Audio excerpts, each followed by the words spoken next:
Hey, everybody. We've got our first guest speaker today. So I want to introduce my wife, Jen. Yay. Yay. So the reason that we have my wife here is today's episode, we're going to be a little bit transparent. We're going to kind of tell you a little bit more about our financial journey. So you ready? Ready. All right. So our financial journey started probably a little bit before we actually met with me. Um, when I was about 19, give or take, I gave my dad some money and I'm like, Dad, here's $2,500. Go invest this in the stock market. I didn't really understand what that meant, but I knew that investing in the stock market was an adult thing. And so I gave it to him and then I went out and did some other stuff. And then 2 years later, I came back and I'm like, all right, Dad, where's my money? And he gave me $600. And he's like, there you go. That's all that's left. And I'm like, what the heck?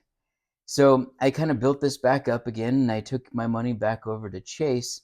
And I'm like, Chase, what do I do with this? I want to invest my money. And they put me into a renewable energy fund. And lo and behold, some more stuff happened. And I lost all my money again. So the first time was 9/11. That happened. The second time was 2008 financial crash. So that happened.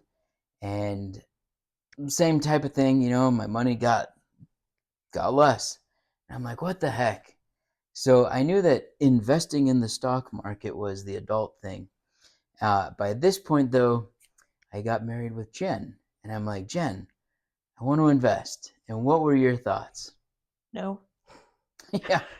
So that was it. Why were you against investing?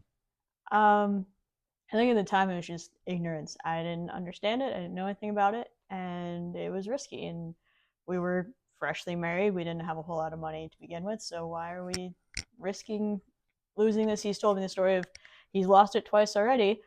What's going to be different the third time? I think Yeah. that was my big hang up. And I think at that point, I was like, you know what? Forget just doing what my dad told me to do. Forget just doing what the bank told me to do. I want to invest in a company that I know. And I'm not saying that you should do this, but I'm just saying this is what we did and just being transparent. So we invested in one company and put our $1,000 in and let it ride. So through that time, though, we decided that getting out of debt was a big priority for us. Mm, Um, so while that's going on, while that's in the background, we were actively working on paying off our student loans, paying off our cars, getting all that um, taken care of for the next step. Now, along the journey, we also got smarter, right? I hope so. It didn't happen right away, though. Do you want to talk about our adult thing of our Roths? Again, not too long after we got married, we decided that we should be adults and start planning for retirement. So we wanted to start up a Roth IRA account, and we didn't really know what to do. So we talked with a family friend who managed these, and he set it up. We invested, and We maxed them we out. maxed it out the first year, and that was huge for us. That was I think a we big maxed step. out both of them. Both of them the first year. Yeah, we both set up a Roth. Yeah. Um, so and we set up our monthly contributions. It's all growing great. We basically set it and forget it.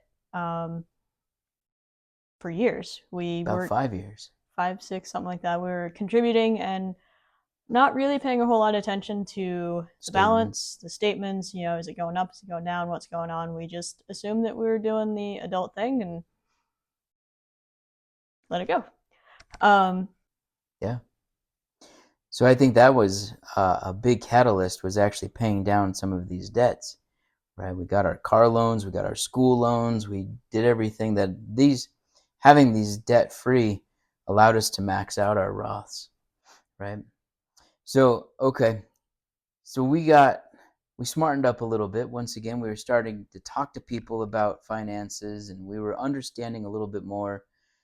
And lo and behold, we looked at our statement a little bit more deep, and we learned that all of our growth was getting eaten up through fees. So even sometimes our monthly contributions were getting eaten up.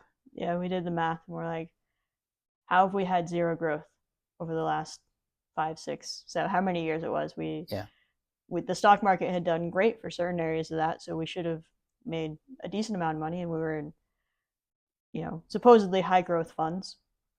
High fee funds is what we ended up being in. We eventually took our Roths and put them into a different bank brokerage. Different manager, yeah. And he called us out too. He's like, "Oh my gosh, what are you doing? Why do you have these?" And we're like, "Ignorance," right? And so he put us in, and it didn't take long for it to start moving its way in the right direction, not just flatlining. Yeah.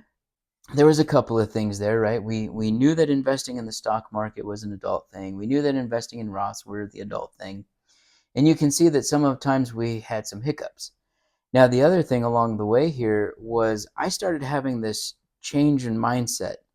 I wanted something called passive income, and I was looking for it. I started talking to people that were in medical field, people that were entrepreneurs, had their own businesses, and I was just talking to them about what they did for passive income outside of the stock market, and just kind of getting ideas.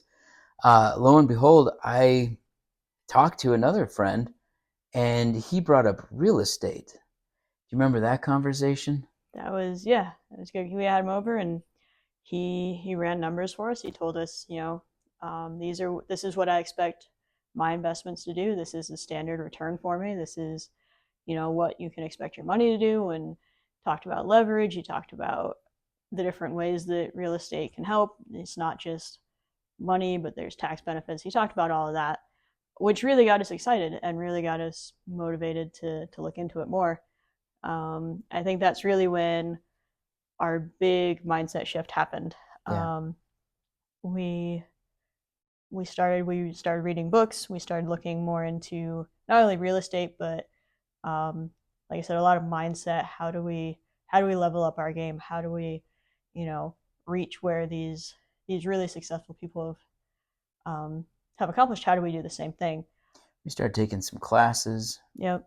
We definitely upped our education game. We upped our mindset game, and yeah, we started investing in ourselves. Yeah. Jen's a more analytical. She needs to see the numbers. I'm, I guess, a dreamer, and so it's just one of those things that we complement, yin and yang.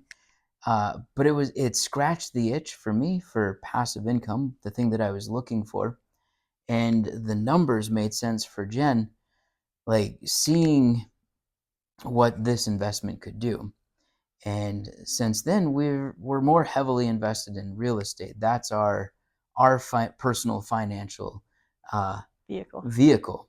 Yeah, so that's our mode to get there, and that's what I love about personal finances. Is there's several different roads that you can take to be financially independent, financially free. And ours just happens to be a little bit more heavily invested into real estate. One thing that during the pre-recording of this video, Jen was mentioning trust but verify. And I think that was the theme throughout our education here in the early days, where we trusted people and that was it. I trusted my dad. I trusted the big bank. I trusted the family friend. Yeah, the family friend. So, but we never verified. We never actually looked into what we were getting ourselves into. So trust but verify. And then once again, I would say, eliminate as many debts as you can, if not all of them, to have that extra money to really start pushing into your vehicle. Yeah. Any last words, Jen? No, it's fun. Have fun with it. It should be an enjoyable journey. I agree with that 100%. I want to thank you for coming on, being our first special guest. Thank you. And we'll catch y'all next time. See ya. Bye.